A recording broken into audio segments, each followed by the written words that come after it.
안녕하세요. 화상관제인 홍인필 변호사입니다. 이번 시간은 개인회생,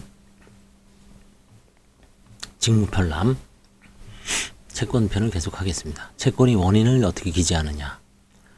이거 뭐 파산하고 똑같습니다. 채권이 발생 당시를 기준으로 차용금, 매매대금 등의 채권의 발생 원인, 발생 시기 또는 기간 등을 간략히 기재하되 대여금 등의 경우 최초의 원금을 같이 기재합니다.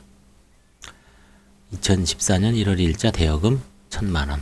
한편 보증인의 경우 보증비율이 있다면 이른바 일부 보증의 경우 보증비율이 기재된 보증사실 확인원 혹은 잔액 확인서를 제출하도록 하고 보증비율도 기재하도록 합니다. 훗날 대의변제 신고가 있는 경우 업무 처리를 수월하게 할 수 있습니다. 예, 보증비율 85%. 최근 채무가 상당할 경우 업무 처리. 실무상 채무 발생 시점이 개인회생 절차 개시 신청 1년 이내인 경우를 최근 채무로 보는데 이와 같이 채무의 발생 시기가 개인회생 절차 개시 신청 당시를 기준으로 최근에 집중되어 있을 경우 어떻게 처리할 것인가가 문제가 됩니다.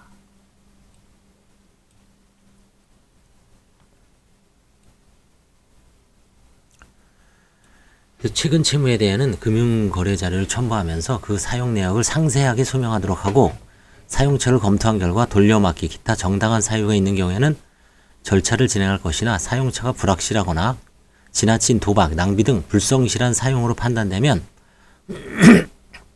경우에 따라서는 개인회생 절차 개시 신청을 기각하여야 할 것입니다.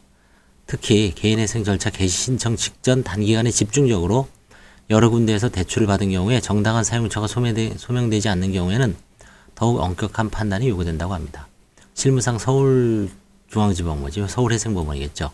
최근 1년 내 발생 채무의 사용처를 조사하여 친인척 및 지인에 대한 편파 변제이거나 사용 내역을 제대로 소명하지 못할 경우 그 금액을 청산가치에 반영하여 절차를 진행하고 사용 내역 미소명 금액이 최근 채무의 50% 초과 시에는 신청을 기각하고 있다고 합니다. 또한 경우에 따라서는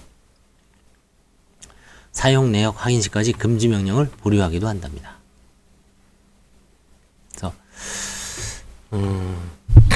뭐 이런 최근에 이제 제가 한 사건 중에서는 지방인데 주식 투자 실패한 것도 저는 전액 청산가치에 반영하라.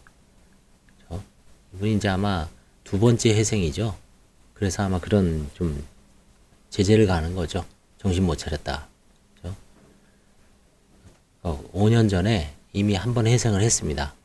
그래서 이제 좀 시간이 지나서 다시 회생을 하려고 보니까 이제 뭐 그 사이에 또 주식 투자하다가 말아먹었어요.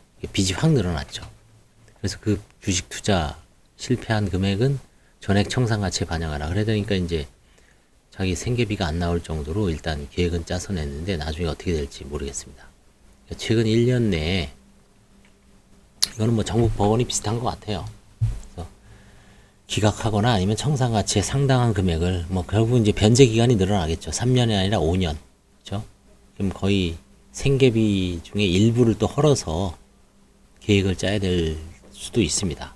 그런 제재를 당했을 때. 그럴 때 좀 사실은 좀 문제가 되죠. 그래서 이번 시간에는 채무의 발생 원인 및 최근 1년 내 채무에 대한 법원의 입장을 한번 살펴봤습니다. 감사합니다.